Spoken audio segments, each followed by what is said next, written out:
दोस्तों नमस्कार। हमारे देश के इतिहास में छेड़छाड़ तो होती रही है, लेकिन कुछ इतिहासकार ऐसे भी हैं जिन पर हम पूर्ण भरोसा करते हैं कि इन्होंने जो लिखा होगा वो सच लिखा होगा। और जब हम किसी स्पेशल एक समाज की बात करते हैं, एक जाति की बात करते हैं, तब हम बहुत सारे इतिहासकारों को, बहुत सारे ऐसे इतिहास के जनक जिन्होंने इतिहास को केवल पढ़ा और समाज तक भेजने का काम किया, उनसे मिलने की कोशिश करते हैं तो नई नई चीज़ें हमारे सामने निकल कर आती हैं। अभी हमारे साथ में डॉक्टर सुशील भाटी जी हैं। गुर्जर समाज का इतिहास लिखते हैं, उस पर अध्ययन करते हैं। और इनकी अगर इतिहास की बात करूं तो बड़ा संवेदनशील इनका मामला रहता है और इनकी वजह से बहुत सारी कंट्रोवर्सी जो हैं होती रहती हैं। आज उसी को लेकर बात करेंगे। डॉक्टर साहब, आपका स्वागत है। सभी को नमस्कार मेरी तरफ से। अच्छा, मेरा सबसे पहला सवाल यही है कि एक जो गुर्जरों का जो चिन्ह है, कि उसी को लेकर सबसे ज़्यादा मैंने सोशल मीडिया पर भी देखा, उस चिन्ह को लेकर बड़ा कंट्रोवर्सी हुई है। कुछ लोगों ने कहा है कि ये तो गुर्जरों का नहीं है, ये तो चाइनीज़ है, या फिर ये तो जापानीज़ है, या फिर ये तो अल्ब्रुनीज़ है। बहुत सारे वर्ड इस तरह के आए। तो आप क्या कहना चाहते हैं उस चिन्ह के बारे में, और वो चिन्ह आया कहाँ से है? देखिए, जहाँ तक उस चिन्ह का ताल्लुक़ है, तो जब मैं जैसे बड़ा हुआ तो मैंने देखा कि भाई हमारे समाज के अंदर एक बिखराव है। एक बहुत बड़ी आबादी गुर्जर कम्युनिटी की अफ़गानिस्तान, पाकिस्तान, जम्मू कश्मीर, हरियाणा, पंजाब, पश्चिमी उत्तर प्रदेश और आपका राजस्थान, मध्य प्रदेश, महाराष्ट्र, कर्नाटक तक जो है एक बहुत बड़ी आबादी है। और वो उसमें विभिन्न धर्मों में बटी है और कई भाषाई क्षेत्रों में वो है। तो मन में ये बात आई कि भाई कोई ऐसी चीज़ होनी चाहिए कि जो उनको एक कर सके। तो उसमें एक प्रतीक चिन्ह की मतलब उसमें गुंजाइश दिखाई दी कि भाई कोई प्रतीक चिन्ह हो, कोई लोगो हो हमारा, जो हमारी सब की एकता का प्रतीक हो। हिंदू, मुस्लिम, सिख और जितने भी चाहे किसी भी देश के गुर्जर हों, वो सब कहीं ना कहीं उसमें एक दिखाई दे कि वो कहीं ना कहीं एक हैं, उनकी जो पहचान है वो एक है। तो उसमें ये सोचा गया कि भाई कि वो चिन्ह क्या हो सकता है। तो भारत में जो हमारा इतिहास रहा है, भारत से यहाँ मेरा मतलब पूरे भारतीय उपमहाद्वीप से है, जिसमें भारत, अफ़गानिस्तान, पाकिस्तान सब शामिल है।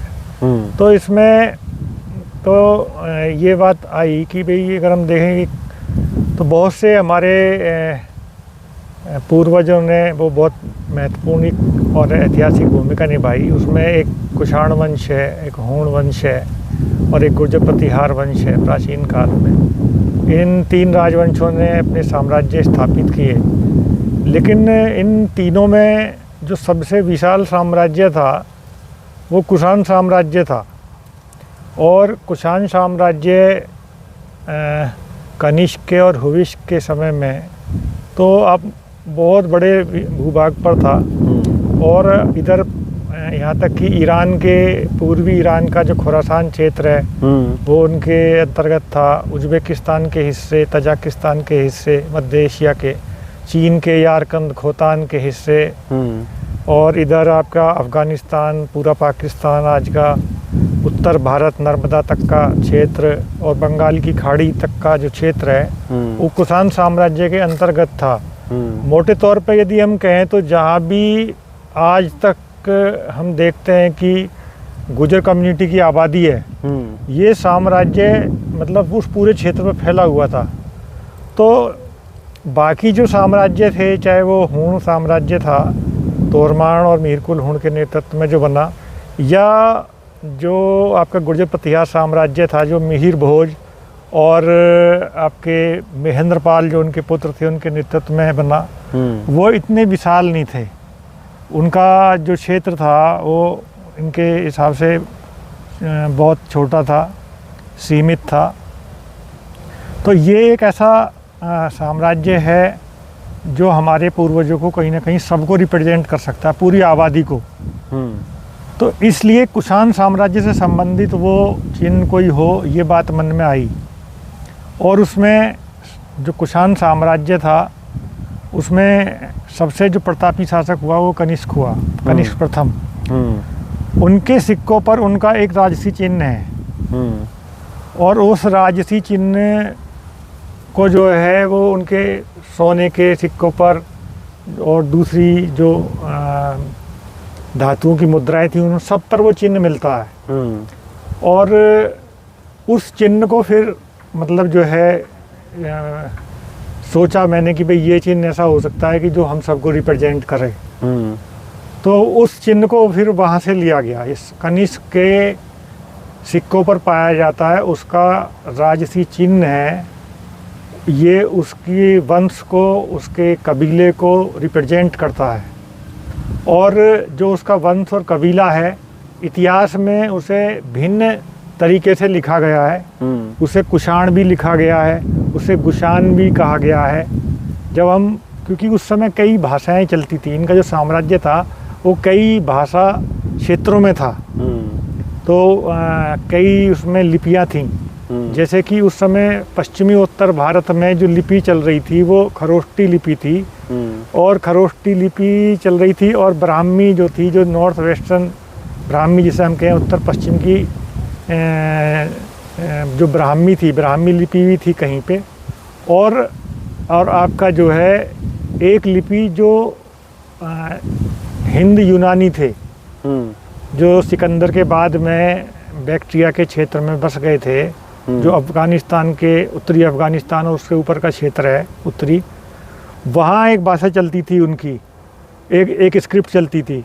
तो इनके कई स्क्रिप्ट में और कई भाषाओं में इनके अभिलेख मिले हैं कुषाणों के।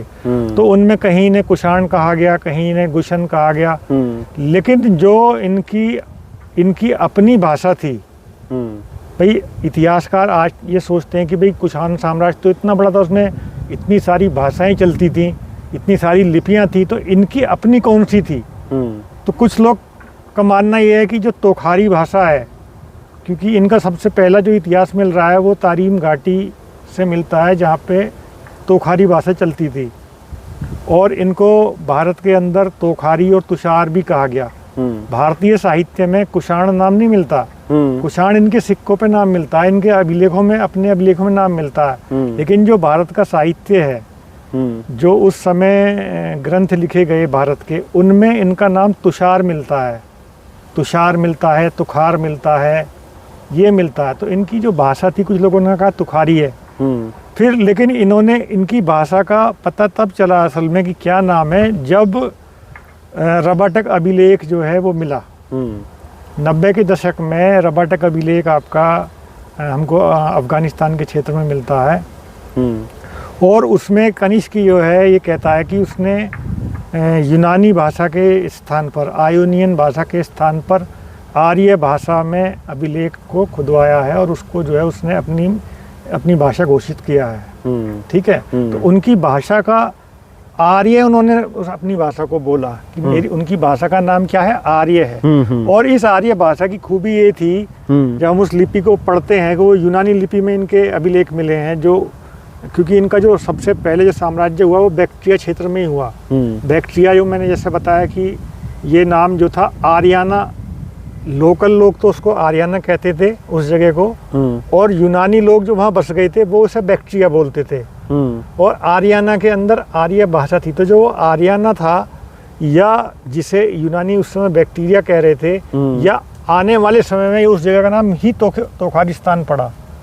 उस स्थान में इनका साम्राज्य का केंद्र था, वहाँ इनकी ये आर्य भाषा थी। उस आर्य भाषा को जब इन्होंने यूनानी लिपि में लिखा, तो इसमें ओ की जो शब्द है उसका जो है उसमें प्रचुरता है। हर शब्द के पीछे ओ है। हर जो हिंदी में मात्रा कहें, और आपके जो इंग्लिश में वोवल जिसको हम कहते हैं, स्वर, स्वर में जो है ओ की अधिकता है। जैसे उन्होंने कोशानो लिखा है, आप रवाटक अभिलेख पढ़ेंगे तो उसमें कुशान शब्द नहीं है, कोशानो शब्द है। ठीक है ना।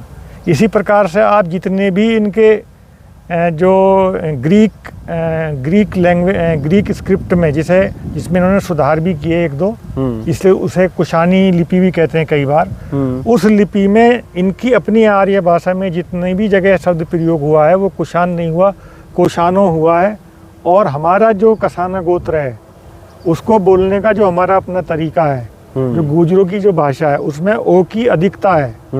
आप देखेंगे कि राजस्थान की, चाहे राजस्थान के गुजर हों, चाहे जम्मू कश्मीर के गुजर हों, यहाँ गुजरी आज अभी भी एक अलग पहचान बनाए हुए है जम्मू कश्मीर में, तो वहाँ पे ओ की मात्रा की अधिकता है, ओ के स्वर की जो है अधिकता है। तो वहाँ पे इनके अभिलेखों में सभी जगह कुशान को कोशानो लिखा हुआ है। तो कोशानो इनका वंश था और उस वंश को रिप्रेजेंट करता था वो चिन्ह। और जब हम ऐतिहासिक कुषाणों की या कोशानो वंश की बात करते हैं तो हम केवल कसाना की बात नहीं करते, उनके साथ तो पूरे सभी लोग थे। उनके इतना बड़ा साम्राज्य चलाने के लिए उनके साथ में उनकी बहुत सारे भाई बंद कुल कबीले उनके साथ में थे। तो वो सब जो है उन सबको इतिहास में कुषाण साम्राज्य कहा जाता। वो पूरा एक पॉलिटिकल सिस्टम था, है ना। केवल उस सिस्टम को नाम कुषाण इसलिए दिया गया क्योंकि उसके जो सर्वोच्च थे राजा थे वो कुषाण थे, लेकिन उसमें थे सभी लोग, सभी क्लैंस के लोग थे। तो इसलिए क्योंकि जो कोशानो डायनेस्टी है, कोशानो या कसाना डायनेस्टी या कुषाण जिसे हम कहें, क्योंकि ये पूरी कम्युनिटी को रिप्रेजेंट करती है, उस एरिया को रिप्रेजेंट करती है जहां आज गुर्जर कम्युनिटी है। इसलिए इसके राजसी चिन्ह को गुर्जरों का एक हमने सोचा कि ये लोगो होना चाहिए और उसे समाज ने स्वीकार किया। भले ही बहुत से लोग किसी भी कारण से, भाई उनके कुछ लोगों को तो ये होता है कि भाई हमारी बात ही मान्य होनी चाहिए, कुछ इस स्वभाव के लोग होते हैं। कुछ जो है किसी व्यक्ति विशेष से देश रखते हैं कि भाई अगर ये व्यक्ति ऐसा कह रहा है तो हमको इसकी बात नहीं माननी।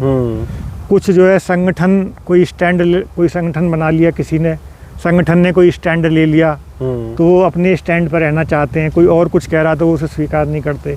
तो ये चीज़ तो अलग है, लेकिन कोई संगठन विशेष या कोई व्यक्ति विशेष इसका विरोध करे या कोई इसके खिलाफ में कोई हेट कैंपेन चलाए, वो एक अलग मुद्दा है। लेकिन जहाँ तक मैं देखता हूँ कि पूरे भारत ने इस चिन्ह को एक्सेप्ट किया है और जम्मू कश्मीर से लेकर के और आपके जहाँ भी आज गुजर हैं वहाँ कहीं ना कहीं ये चिन्ह आपको देखने के लिए मिलेगा।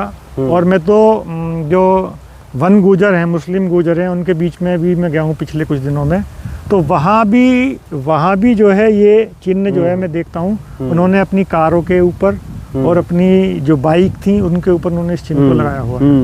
तो मैंने बहुत सारी चीज़ ऐसी भी देखी हैं कि कुषाण को लेके बड़ा असमंजस है और एक संगठन है जो बार बार ये कहता रहता है कि कुषाण तो गुर्जर नहीं थे। मैंने चाहे वो आपकी हो, आपके द्वारा लिखा गया हो या फिर राणा लक्ष्मण चौहान द्वारा लिखा गया हो, और भी बहुत सारी जगह मैंने पढ़ा है कि कनिष्क जो है गुर्जर थे। तो इसके ऊपर क्या है, वो झूठा है फिर या? देखिए ये कंट्रोवर्सी कुछ लोगों का काम पता है क्या है। यदि उन्हें कोई बात पसंद नहीं आती तो वो क्या करते हैं कि किसी उस चीज़ को, यदि उनके पास में जवाब नहीं है उसका, ठीक है, उनके पास में कोई वैलिड कारण नहीं है उस बात का विरोध करने का, और उनके पास में कोई विचारधारा नहीं है, अपनी कोई अवधारणा नहीं है, तो उनकी स्ट्रेटजी ये होती है कि चीज़ को विवादित कर दो और विवादित करके उस चीज़ पे कुठाराघात करो, ठीक है। तो कोई संगठन यदि कोई स्टैंड लेता है, कोई व्यक्ति स्टैंड लेता है इसके खिलाफ, तो वो इस वजह से कंट्रोवर्सी पैदा करता है कि भाई इसको कंट्रोवर्सी करके हम इसको ख़त्म करें इस चीज़ को किसी तरीके से।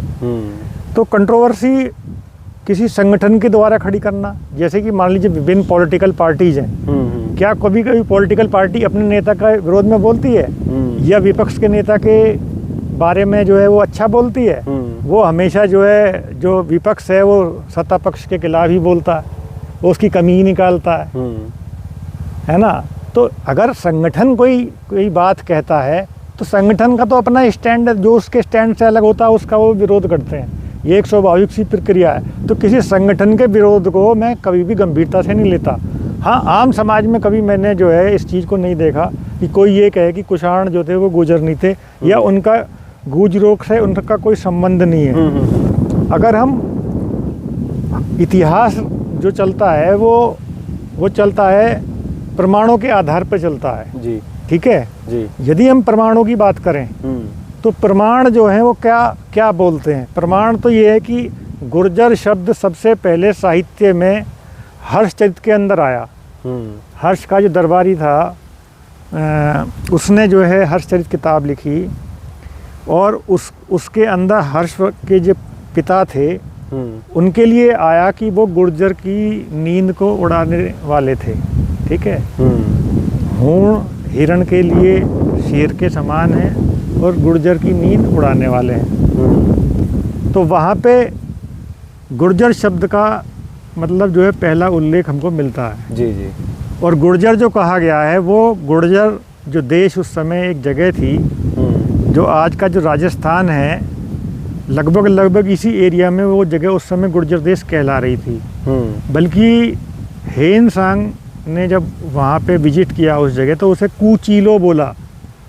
उसने जो उस समय जो प्राकृत थी, प्राकृत का चाइनीज ट्रांसलिट्रेशन है ये कूचीलो, जिसे इतिहासकार जब वापस सामान्य हिंदी में ट्रांसलिट्रेट करते हैं तो उसका वो निकलता है गुर्जर।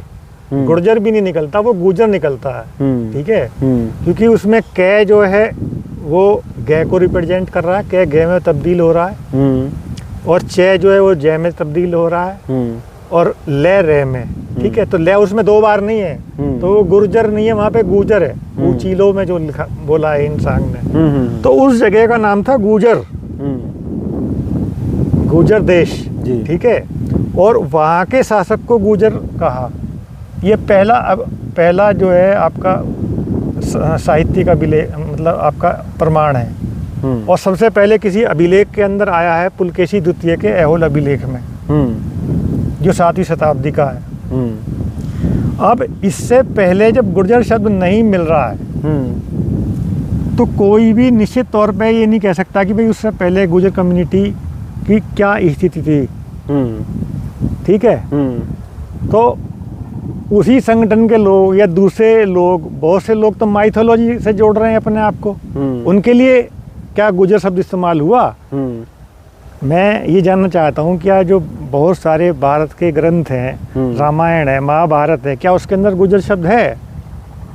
नहीं, उसके अंदर तो इसलिए जो इतिहास है वो चलता है कि भाई सिक्कों पे क्या है, पुरातात्विक जो चीज़ें हैं उन पे क्या है, अभिलेखों में क्या है, साहित्य में क्या है। लेकिन गुर्जर शब्द नहीं है, लेकिन गुर्जरों के जो गोत्र हैं उनका इतिहास उसके नीचे जा रहा है। जी जी, ठीक है, 7वीं शताब्दी से पहले, और प्रमाणिक रूप से जा रहा है। हूण हमारा एक बहुत बड़ा गोत्र है, और वो गोत्र ही नहीं है। बहुत सारे मतलब इतिहासकार हैं जिन्होंने ये कहा कि भाई गुर्जर जो है इनका हूणों के साथ में बहुत गहरा संबंध है, या तो ये हूण है या हूणों से इनकी उत्पत्ति है, या ये हूणों से बहुत ही ज़्यादा क्लोज है। और आज जो है हम ये जानते हैं कि हमारा एक बहुत बड़ा गोत्र हूण है, जो कि मेरठ में 12 गांव हैं। इधर आज आपके जो कोटा, बूंदी, उदयपुर, मेवाड़ अंचल में बहुत हूणों के गांव हैं, अलवर के आसपास गांव हैं, आपके लक्सर के आसपास गांव हैं, बहुत बड़ा गोत्र है। उसके उस गोत्र से हम कैसे कह सकते हैं कि ये हमारा कोई नाता नहीं है? आप आंखें बंद कर लेना चाहते हो, आप जो है कुछ भी बोलोगे दुनिया मानेगी। अरे जो लोग साक्षात आपके सामने खड़े हुए हैं वो तो खुद में अपने आप में एक प्रमाणित जीता जागता। बिल्कुल। तो हूण शब्द का इतिहास पीछे जा रहा है, आप समझ रहे हैं? जी जी जी। और उस हूणों के जो सिक्के मिले हैं, उन हूणों के सिक्के, उनके जो फीचर्स हैं वो कहीं भी मंगोली फीचर नहीं है, चाइनीज फीचर नहीं है। आप मीर कुल हूण का सिक्का देखिए, उसकी कितनी लंबी बड़ी खड़ी नाक है। मंगोलियंस की तरह वो चपटी नाक नहीं है, उसकी बड़ी बड़ी आंखें हैं। मंगोलियंस की तरह छोटी आंखें, चपटी नाक और बिना दाढ़ी का जो है चेहरा कम होती हैं। आप देखिए कि उनकी कितनी बड़ी मूछें हैं मीरकुल ऊँट की। ऐसी मूछें जैसी आज भी राजस्थान में चलती हैं, जो कभी हमारे गांव में बुजुर्ग रखते थे, लंबी और जी, बड़ी जी, मूछें। जी जी जी। ऐसी मूछें आपको मीरकुल ऊँट के सिक्कों पे दिखाई देंगी। बिल्कुल बिल्कुल। उस वो फीचर वहाँ पे दिखाई देंगे आपको, हूणों के सिक्कों पे दिखाई देंगे। फिर इनके सिक्कों पे इनके वंश का नाम लिखा है अलखोनो। अलखोनो, जिसे अलखान पढ़ा लोगों ने कि ये अलखान है। और अलखान नाम के गुजर राजा का उल्लेख राजतरंगिणी के अंदर मिलता है, जो कि पंजाब का राजा था और जम्मू के तक जो है उसका शासन था। जम्मू का पूरा एरिया, सियालकोट का ये एरिया पूरा और पूरा जो पंजाब है लगभग उसका शासन के अंतर्गत था 9वीं शताब्दी में। अलखान गुजर का जो है इतिहास मिलता है। तो 9वीं शताब्दी में जो अलखान थे वो गुजर 100% गुजर माने जा रहे थे। तो आप कैसे कहेंगे हमारा हूणों के साथ संबंध नहीं है? आप आंखें बंद कर लेना चाहते हैं। आप दुनिया को सिर्फ वो मतलब ये चाहते हैं कि दुनिया वो माने जो आप कह दें, चाहे आपको कुछ पता ना हो। जी जी। भाई कुछ लोगों की भाषा शैली इस प्रकार की है कि वो अपनी भाषा शैली से ही लोगों को डरा दे रहे हैं। उनके बारे में अनाप शनाप बोल करके सोशल मीडिया में लोगों को ट्रोल करके गलत तरीके से गलत व्यवहार करके उन्होंने डराया बहुत सारे लोगों को। इस तरह के लोगों को लोग कहते हैं कि ये ऑथेंटिक हिस्ट्री जानते हैं। भाई अलखान जो है वो मीरकुल ऊँट के सिक्कों पे लिखा हुआ है अलखान, और अलखान ही जो है गुजर राजतरंगिणी में आपको मिल रहा है और उसी क्षेत्र में मिल रहा है सियालकोट में, जहाँ मीरकुल ऊँट की राजधानी थी। तो इस प्रकार से ये जो आपके तमाम इतिहासकार हैं, जिनमें आपका जेम्स कैम्पबेल है, A.M.T. जैक्सन है, विलियम क्रुक है, V.A. स्मिथ है, और आपके उसके बाद में दूसरे अन्य इतिहासकार हैं जिन्होंने इस बात को कहा कि हॉर्नले है, बूलर है, जिन्होंने इस बात को कहा कि हूण और गुजर जो हैं वो एक ही लोग हैं और एक ही जो है ये एक ही हूण शक्ति जैसे ख़त्म हो रही है, गुजर शक्ति का उदय हो रहा है। तो वो कह रहे कि ये हूणों का ही एक प्रकार से परिवर्तित रूप है कोई, इस प्रकार से इतिहास के अंदर दिखाई दे रहा है। और वो इसलिए भी लगता है क्योंकि जो भीनमाल, जो गुजर देश की राजधानी थी, जो गुजर देश हमको मिलता है उसकी राजधानी भीनमाल थी। भीनमाल से गधिया सिक्के चलते थे और वो गधिया सिक्के जो थे वो हूणों के सिक्कों की पूरी नकल थे। उनके ऊपर वही सासानी वेदी थी, क्योंकि हूणों ने भारत में जो शासन किया उससे पहले उन्होंने ईरान से युद्ध किया और ईरान के शासक को उन्होंने मतलब जो है पराजित करने के बाद में उसके बहुत सारे खजाने को उन्होंने जो है अपने कब्जे में ले लिया और उसी तरह के सिक्के चलाए और भारत में उन्हीं तरह के सिक्कों को लेकर के वो आए। उस पर सासानी ढंग की वेदी, सासानी वंश के शासक थे वो, और उन पे एक वेदी बनी होती थी अग्नि वेदी, वो सासानी ढंग की वेदी कहलाती है। वही वेदी जो है गुजर देश के सिक्कों पे मिलती है। भीनमाल से जो सिक्के मिले हैं उनको जो है उस पर सासानी ढंग की वेदी है। आप इस बात को कैसे एक्सप्लेन करेंगे? यदि उन गुजरों का संबंध कोई हूणों के साथ नहीं था तो सासानी वेदी उनके सिक्कों पे क्या कर रही थी? और वही सासानी ढंग की जो वेदी है वो मीर भोज के सिक्कों पे मिलती है। जिन सिक्कों को मीर भोज का सिक्का कहते हैं, हालांकि उस पर मीर भोज का नाम नहीं है, आदि वरा लिखा है उसमें, वो मीर भोज की उपाधि है और ये हमें दूसरे अभिलेखों से पता है। तो इसलिए हम कहते हैं कि साहब आदि वरा जो है वो ये मीर भोज का सिक्का है। उस पे कोई देखिए, उस सिक्के पे ना तो मीर भोज का नाम है, ना उस सिक्के पे कोई सन है, ना उस सिक्के पे किसी की जाति लिखी है, ना उस पे कोई वर्ण लिखा है, उसमें कुछ भी इस प्रकार की कोई चीज नहीं लिखी है। तो आप जो है उस सिक्के पे क्या बना है, आदिवरा लिखा है और सासानी ढंग की वेदी जो है वो बनी हुई है और सूर्य चक्र बना हुआ है उसके ऊपर। और उसका नाम है मिहिर भोज। इतिहास में दो ही मिहिर प्रसिद्ध हैं, एक मिहिर भोज और एक मिहिर कुलहूण। ठीक है, दोनों के सिक्कों पे सासानी ढंग की वेदी है। तो इस बहुत सारी जो चीज़ें हैं, बहुत सारे इतिहासकारों ने इस चीज़ को कहा। और एक इतना बड़ा गोत्र हमारे बीच में, एक कहावत ये भी है कि एक कहा राजा भोज का गंगुतेली। देखिए उसके बारे में जो मिहिर भोज है वही वो भोज है। लेकिन जो आपके में जो वो उस प्रश्न है उसका जब मैं जवाब दे रहा हूँ, उसके बाद में नीचे हमारा जो इतिहास जा रहा है वो हमारा जाता है कसाणा गोत्र पे। मैंने बताया उनकी अपनी भाषा, उन्होंने खुद बताया कनिष्क ने रबट अभिलेख में कि आर्य है उसका नाम। उन्होंने यूनानी स्क्रिप्ट में अपनी वंश का नाम कोशानो लिखा हुआ है। कभी भी आप गूगल करके देख लो, कोशानो लिखा हुआ है। और वो ना केवल ये मेरा मत है, जो भारत का ये माना जाता है कि फादर ऑफ आर्कियोलॉजी है, जिसने आर्कियोलॉजी सर्वे ऑफ इंडिया की नींव रखी है, अलेक्जेंडर कनिंगम, उसने भी कहा कि भाई ये कसाने जो हैं वही वो हैं। और मैं आपको बताऊं कि इन जो कुषाण हैं या जो कसाने हैं, इनका संबंध जो है वो कूशी जो जगह है, जिसे कूशा भी बोलते हैं, जो कि खोतान के पास में वो जगह थी, उसके साथ है। वहाँ के निवासियों को, कूशा के निवासियों को, जो कूशी भी कहलाता था, कुसिन्ने बोलते थे, कुसिन्ने। ठीक है जी। जी जी। और ये आपको मिल जाएगा, उसकी वहाँ की जो भाषा थी, तोखारी भाषा थी, उस पे जो है काम किया है मैलोरी ने, एक बहुत बड़ा भाषाविद हुआ है। और इस चीज़ को मैंने मतलब जो है एक बार मतलब एक तथाकथित जो संगठन है, एक बहुत बड़ा बिरादरी का, वो कहता था अब ये तुर्क हैं, कुषाण जो है तुर्क हैं। तो मैंने उसका उन्होंने प्रेस कॉन्फ्रेंस भी की और इस तरह से विवाद खड़ा करने का कोशिश किया और मतलब कुषाणों के इतिहास को धाराशाही करने का उन्होंने प्रयास किया उसके माध्यम से कि ये तुर्क हैं साहब। मैंने उनको उसके लिए एक आर्टिकल लिखा, क्योंकि हर किसी का जवाब देने का तरीका अलग है भाई। कोई कैसे बोलता, हम तो एकेडमिक लोग हैं, हमारा काम है एकेडमिक तरीके से देना। उसके लिए मैंने एक पूरा पेपर लिखा, कुषाणों की भाषाई संबद्धता, कुषाण तुर्क नहीं आ रहे हैं। और उसमें मैंने ये पूरी बात जो है लिखी है कि ये कूशा के निवासियों को कुसिन्ने कहा जाता था।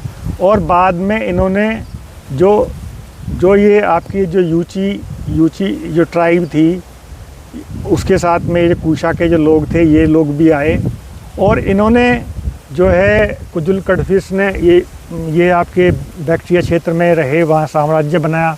उसी को आर्याना भी बोलते थे, एरिया भी उसको बोला गया, ARIA एरिया, आर्याना भी उसको बोला गया। तो उस क्षेत्र की में जब ये लोग आए हैं तो वहाँ पे इन्होंने पहली बार जब साम्राज्य बनाया तो वहाँ पे कशान नाम की भी एक प्रिंसिपैलिटी थी, कशान नाम की। जी जी। उस कशान से ही कशाना और कोशानो शब्द निकले हैं, कुषाण शब्द निकला है। और इस चीज़ को जो एरियन जो भाषा थी, जो वहाँ की लोकल भाषा थी, उसके अंदर कशान ही बोला जाता था। एनसाइक्लोपीडिया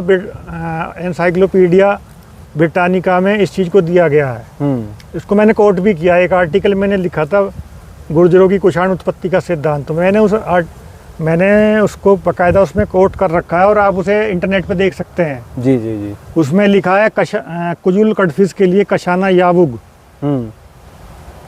तो उसका उसने अर्थ दिया है किंग ऑफ कशान्स, कशान का राजा या कशांस का राजा। ठीक है, ये उसने अर्थ उसमें किताब के अंदर दे रखा है। तो ये एकदम क्रिस्टल क्लियर है कि भले ही हमारे जो जाति का या कबीले का नाम 7वीं शताब्दी से पहले किसी साहित्यिक या पुरातात्विक अभिलेख में नहीं है, लेकिन जो हमारे दो बड़े वंश हैं और जिनके साथ में इतिहासकारों ने हमारी उत्पत्ति को जोड़ा है, उन वंशों का इतिहास जो है वो प्रथम शताब्दी से तक जाता है। जी जी जी। इसलिए प्रमाणिक तौर पे हम ये कह सकते हैं कि हमारा इतिहास पहली शताब्दी से मिल रहा है। तो अभी आज इस वीडियो में इतना ही, क्योंकि हमें जानना था जो गुर्जर का ये चिन्ह आज ट्रेंडिंग में चला हुआ है वो कैसे और कहाँ से लिया गया। तो इस वीडियो में इतना ही। बाकी हम लगातार अलग अलग मुद्दों पर डॉक्टर साहब से बात करने की कोशिश करते रहेंगे, ताकि जो एक इतिहास है जो दबा पड़ा है उसको आपके सामने लाया जा सके। मैं आपके चैनल के माध्यम से एक अपील मैं करना चाहता हूँ, जो पूरे विश्व की जो हमारी गुर्जर कम्युनिटी है, चाहे वो अफ़गानिस्तान में हो, पाकिस्तान में हो, जम्मू कश्मीर में हो या भारत में हो, किसी भारत के दूसरे प्रदेशों में हो, कश्मीर के साथ साथ किसी भी धर्म में हो, वो इस निशान को अपनाएं। ये हमारे अपने पूर्वजों का निशान है। और इंटरनेशनल गुर्जर डे जो 22 मार्च को मनाया जाता है, जिस दिन शक संवत शुरू होता है, क्योंकि जब कनिष्क महान, जो कि हमारा महानतम पूर्वज है पुराने समय में, उसने वो जब अपनी गद्दी पर बैठा, राजगद्दी पर, तो उसने नया संवत चलाया था, शक संवत, और वो 22 मार्च को शुरू होता है। जो आधुनिक जो हमारे वैज्ञानिक हैं, उन सब ने इस बात को पूरा कैलकुलेट करके ये तारीख निकाली है, और भारत का वो राष्ट्रीय संवत है। मुझे अफसोस जो है उन लोगों की बुद्धि पे आता है जिस व्यक्ति ने हमारे देश का राष्ट्रीय संवत दिया है, उस व्यक्ति को लोग विदेशी बोलते हैं। इससे बड़ा उनकी, मैं क्या कहूँ कि कम बुद्धि का, मैं बहुत कठोर शब्द तो नहीं बोल सकता, लेकिन उनकी कम बुद्धि का प्रमाण इससे ज़्यादा कुछ नहीं हो सकता। जी जी जी जी जी। बस। तो हम लगातार बने रहेंगे। आप जुड़े रहिएगा गांव गुहांड के साथ। जय हिंद, जय भारत।